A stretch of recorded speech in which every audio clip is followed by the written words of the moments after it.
पन्नगे च सुरेन्द्रे च कौशिके पाद संस्पृशि निर्विशेष मनस्काय श्री वीरस्वामिने नमः। आर्हत वाङ्मय में कहा गया है, नो निहिज वीर्यम। हमारे जीवन में शक्ति का महत्व होता है। जिसके पास बल होता है उसका प्रभाव भी रह सकता है। अनेक प्रकार के बल दुनिया में होते हैं। तन बल शरीर का बल होता है। वचन बल वाणी में भी प्रभाव बल हो सकता है। और मन बल मनोबल मन की शक्ति होती है। जन बल लोगों का बहुत समर्थन है। जन बल हो सकता है। गृहस्थों के पास धन बल भी होता है। और आत्म बल संभवतः सबसे बड़ा एक तत्व है। आत्मा की निर्मलता कह दें, आत्मा की शक्ति कह दें, निरंतरायता कह दें, उसका बड़ा महत्व है। बुद्धि का भी एक बल होता है, ज्ञान या बुद्धि का बल।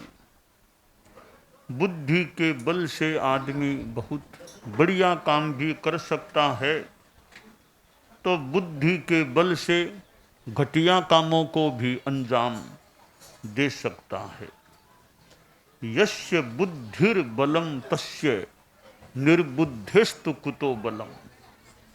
जिसके पास बुद्धि है उसके पास बल है, बौद्धिक बल है।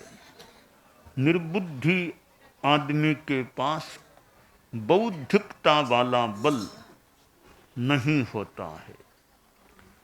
तो ये अनेक प्रकार के जो बल हैं, ये बल जिसको मिल जाएं, उनको चाहिए कि हम बल का दुरुपयोग न करें, बल का सदुपयोग बढ़िया उपयोग करें।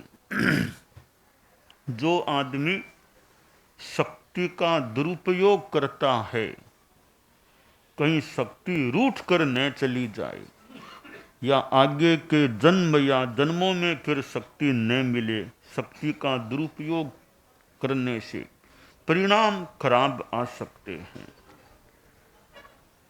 विद्या का बल है। संस्कृत में एक श्लोक आता है, विद्या विवादाय धनम मदाय शक्ति ही परेशान परिपीडनाय खलस्य साधो विपरीत में तज ज्ञानाय दानाय च रक्षणाय।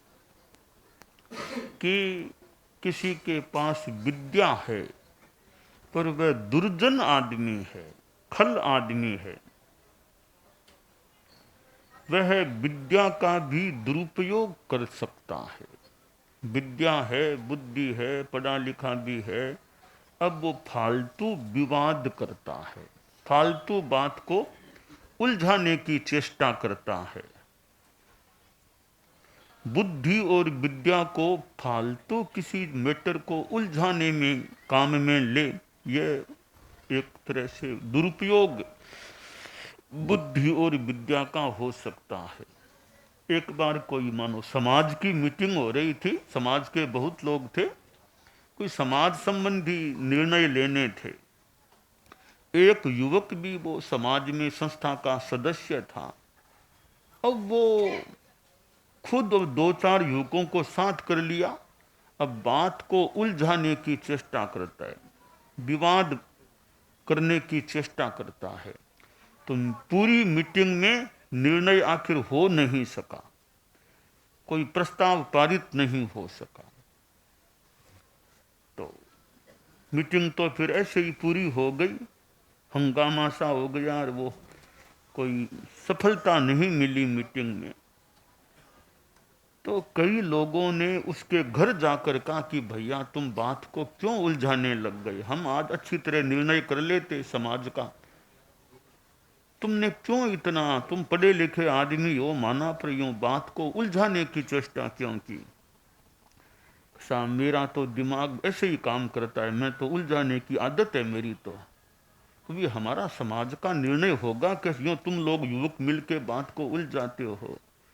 कि एक काम करो, आप एक बार फिर मीटिंग बुला लो, उस मीटिंग में मैं अनुपस्थित रह जाऊंगा, फिर कोई बात नहीं उठाऊंगा, मैं रहूंगा तो कुछ न कुछ फिर मैं बोलूंगा। ठीक है तुम मत आना, अब मैं नहीं आऊंगा मीटिंग में। दोबारा मीटिंग की, वो आया नहीं तो समाज का निर्णय हो गया। तो विवाद यानी फाल, ऐसे तो बुद्धि का उपयोग करना चाहिए, तार्किकता भी अच्छी है, दुर्भावना गलत इंटेंशन से विवाद नहीं फैलाना, बढ़ाना नहीं चाहिए, तो बुद्धि का दुरुपयोग न हो।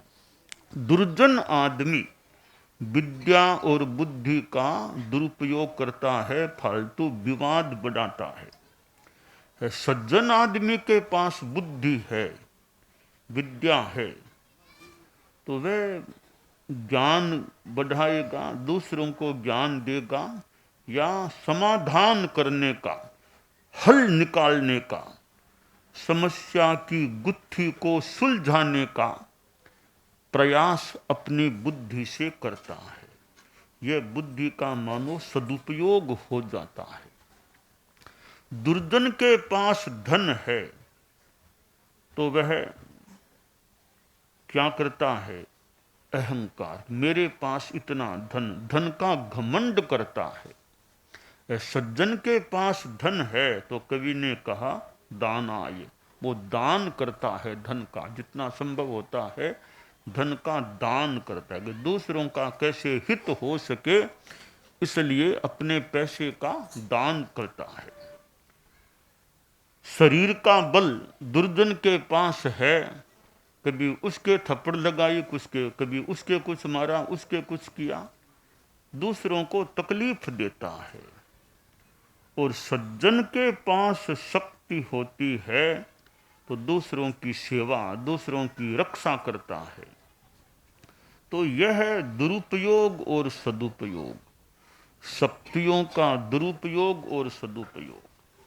हमें जो भी शक्तियां हमारे में विकसित हों उनका दुरुपयोग नहीं करना चाहिए, चाहे पढ़ाई लिखाई बुद्धिमत्ता हो, विद्या हो, चाहे शारीरिक बल हो, चाहे वाणी का बल हो, चाहे आप गृहस्थों के पास धन का बल हो, जन बल हो, इनका गलत उपयोग, गलत कार्यों में इनका यूटिलाइजेशन नहीं करना चाहिए। शास्त्र में कहा गया नो निहिज वीर्यम, शक्ति का गोपन मत करो, यानी अच्छे कार्य में शक्ति लगाओ। हमारे संत लोग बैठे हैं युवा अवस्था, शरीर का बल ठीक है, काम कर सकते हैं, तो किसी का सहयोग करें, संतों की यथा औचित्य सेवा करें। कोई वृद्ध है, बीमार है तो सेवा करें। कभी बीमार संत हैं, हॉस्पिटल ले जाना अपेक्षित है, मैं इनको हॉस्पिटल ले जाऊं, इनको डॉक्टर को दिखा दूं। डॉक्टर से बात करने की भी अच्छी कला है, होशियारी है, दक्षता है, कि मैं डॉक्टर से भी बात कर सकूंगा, साधन चला कर ले जाऊंगा, इनको मैं ले जाऊं, इनको इनका इलाज कराना मेरा जिम्मा हो सकता है। भी शक्ति है, बौद्धिकता की शक्ति, बात करने की शक्ति। डॉक्टर से अंग्रेजी में भी बात कर सकता है, हिंदी में भी कर सकता है, जो भाषा वो जाने। तो वह ज्ञान भी है, साथ में दक्ष भी है, शारीरिक बल भी है। हम शक्तियों का बढ़िया उपयोग करें। और भी संस्कृत का और का अच्छा ज्ञान है तो शास्त्रों का कोई अनुवाद करना हो, छाया संस्कृत की करनी हो, और हम उसमें अपने इस ज्ञान की शक्ति का उपयोग करें। कि वचन की शक्ति बढ़िया है, अच्छा ज्ञान भी तो भाषण दे दें, प्रवचन कर दें। वो कहीं जेल में भाषण देना हो कि स्कूल में देना हो, और कहीं जाकर भाषण करना हो, हम भाषण दे सकते हैं, शरीर भी ठीक है, भाषण की शक्ति भी ठीक है, ज्ञान भी है, तो अपनी शक्तियों का धर्म के प्रचार में संत उपयोग कर सकते हैं। तो जिस तरह की शक्ति है और किसी में समझाने की, सलाह देने की बढ़िया शक्ति, हम अच्छी सलाह दे दें भी, ये काम ऐसे करो, ऐसे मत करो, ऐसे करने से काम ठीक हो जाएगा, तो वो सलाह देना भी बढ़िया बात है। सलाह भी कोई अच्छी दे दे, एक अच्छी सलाह भी बहुत कीमती हो सकती है। एक पढ़े लिखे ज्ञानी आदमी से किसी को कोई काम धंधा शुरू करना, या कोई अच्छी सलाह देने वाला इस तरह काम करो, कोई शिक्षा संस्थान खड़ा करना, उस विषय के विशेषज्ञ लोग हैं, वे सलाह दे दें, ऐसे काम करोगे तो आपका ये स्कूल कॉलेज अच्छे ढंग से चल सकेगा। तो जिसके पास सलाह देने की शक्ति हो, वो अच्छी धार्मिक आध्यात्मिक सलाह देने का प्रयास करे। सलाह खराब नहीं दे, गलत सलाह किसी को नहीं देनी चाहिए। और सलाह दे तो जो सलाह लेने वाला है वो भी शांति से सलाह ले। कोई बढ़िया सलाह दे रहा है, हमें गुस्सा क्यों करना चाहिए? अच्छी सलाह देने आया है, सुन ले क्या सलाह दे रहा है। एक बंदर था, तो वर्षा का मौसम था, तो ये बंदर वर्षा में भीगता रहता, भीग जाता। तो एक पक्षी था, उसने देखा रे बंदर भैया इतना बड़ा प्राणी है, आदमी जैसा सा लगने वाला प्राणी है, ये बरसात में भीगता है, थोड़ी अपनी व्यवस्था कर ले ना, कुछ बना ले, उसमें रह जाए तो वर्षा में भीगना न पड़े। तो बहुत सद्भावना से एक पक्षी जो था वो बंदर के पास आ गया, और बेचारा छोटा सा पक्षी भी है तो बड़ा प्राणी, पर फिर भी मेरे मन की बात कह दूं। तो बंदर के पास पक्षी आया, बोला कि चाचा चाचा चाचा, बोल क्या कहना है ना। वो उसने जो सलाह दी वो एक अपनी कवि की कल्पना भाषा ही मान लें। वो पक्षी बोला, हाथ तेरे पांव तेरे मिन्नख कीसी दे हरे, हाथ तेरे पांव तेरे मिन्नख कीसी दे हरे, झोंपड़ी तू छाह बंदर ऊपर बरसे में हरे, झोंपड़ी तू छाह बंदर ऊपर बरसे में हरे। का बंदर चाचा देखो, आप तो मनुष्य जैसे हो, आपके हाथ हैं पांव हैं, तो अच्छे सक्षम प्राणी हो, वर्षा हो रही है ना, वर्षा का मौसम है, एक झोंपड़ी बना लो, झोंपड़ी के अंदर रहा करो ताकि वर्षा में भीगना न पड़े। बहुत अच्छी सलाह दी, एक लौकिक संदर्भ में भी कि सुरक्षित रहो। छोटे प्राणी ने अच्छी सलाह दी, पर बंदर का मानो अहंकार गुस्सा जाग गया कि मुझे तुम सलाह देने आए हो, इतना बड़ा प्राणी तुम, छोटे से प्राणी पक्षी, मुझे सलाह देने आए हो मेरे पास। तो वे गुस्से में आकर के बोला, सुई मुही दुराचार्यन रंडे पंडित मानिनी, असमर्थो गृहारंभे गृह समर्थो गृह भंजने। शायद उसकी भाषा को तो मैं पूरा काम में न भी लूं। उसने कहा, रे तुम छोटे से प्राणी, सुई जैसा तुम्हारा मुंह है, मुझे सलाह दे रहे हो, अपने आप को पंडित मान रहे हो, मुझे सलाह दे करके। देख मैं खुद के घर का निर्माण तो न भी करूं, पर तेरा ये नीड जो है घोंसला, वो मैं जरूर फोड़ दूंगा। गुस्से में आकर पक्षी का घोंसला फोड़ दिया कि मुझे सलाह देने आए हो तुम, तो खुद का तो भले नहीं बनाऊंगा, तेरा जरूर फोड़ दूंगा मैं घोंसला। तो भाई सलाह कोई दे तो शांति से सुन लो, मानो नहीं मानो तुम्हारी इच्छा, पर शांति से सुन सको तो देख लो, सुन लो। गुस्सा इतना क्यों करो, वापिस अहंकार क्यों करो। तो कोई सलाह देने आए, इस टाइम है तो थोड़ा सुन लो भी क्या कह रहा है आदमी, फिर आपके जचे तो मानो, ने जैसे मत मानो, आपकी इच्छा की सलाह सुन लो, सुन सको तो वापिस गुस्से में आकर के उसका नुकसान क्यों करते हो।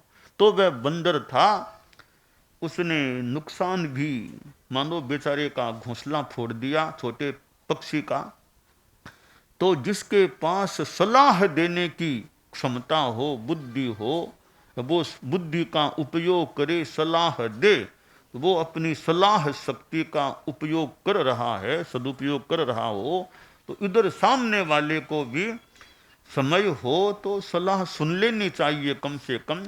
बाद में मानना न मानना वो अपनी अलग इच्छा की बात है।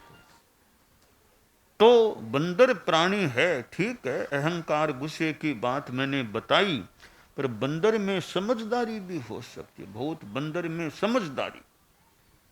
कि बंदर है छोटा बच्चा, अपनी मां के इस तरह लिपटा रहता है कि वो कूद फांद करती है, वो छोटा बच्चा गिरता नहीं है, एकदम ऐसे इस तरह वो पकड़ के रहता है छोटा सा बच्चा। वो कितना ही कूद फांद करे, बच्चा सुरक्षित रूप में उसके साथ साथ कूद चिपका रहता है। और बंदर में समझदारी भी, ज्ञान भी कुछ हो, कई बार पिछले जन्म का बंदर को ज्ञान हो जाए तो और भी ज्ञान हो सकता है। और कहीं वो बंदर की टोली, बंदरों की बहुत बड़ी टोली थी। एक आदमी ने सोचा, या ये लंगूर बंदर बहुत ज्यादा आते हैं, हमें परेशान कर लेते हैं, कई बार वहां कूदना, वहां गिरना, वो चीज खराब कर देना, तो इनको यहां से मरवा दें तो बढ़िया रहे। तो एक कुछ लोगों ने एक कोई शीरा जैसी मिठाई बनाई, उसमें जहर डाल दिया, ये आएंगे खाएंगे मर जाएंगे, जो खो इनका, यहाँ से हमारी ये आफत मिटेगी। बहुत चिंतन गलत माने एक तरह से इतने बड़े प्राणियों को मारने का। तो कोई जहर मिला दिया, तो शीरा सा कुछ बनाया, बहुत बड़ा बर्तन में डाल दिया, बंदर ही आएंगे खाएंगे मर जाएंगे। अब देखिए बंदरों का ज्ञान, उन बंदरों की टोली में जो मुखिया एक बंदर था, वो वहां आया, ध्यान से देखा, थोड़ा सूंगा किया, जो भी कहा ये तो खतरनाक है, तो कहा सबसे इसको खाना मत इसको अभी खाना मत, इसको ठहरो अभी। वो कोई जंगल में गया, कोई जड़ी बूटी कुछ लेकर आया, वो जड़ी बूटी दवाई उस सिरे में मिला दी, जहर का प्रभाव खत्म कर दिया। अब आओ खा लो, आओ अब खा लो, सबको खिला दिया, अब कोई नहीं मरेगा, अब मैंने सब दवाई से ठीक कर दिया सब। तो बंदर में ज्ञान भी अच्छा हो सकता है। तो प्राणी में नेगेटिव पॉजिटिव कई चीजें हो सकती है। तो जिसमें जो शक्ति हो, उस शक्ति का हम किसी का भला करने में उपयोग करें, कल्याण करने में उपयोग करें, खुद का कल्याण करने में उपयोग करें, किसी का बुरा करने में हमें अपनी शक्ति का दुरुपयोग नहीं करना चाहिए।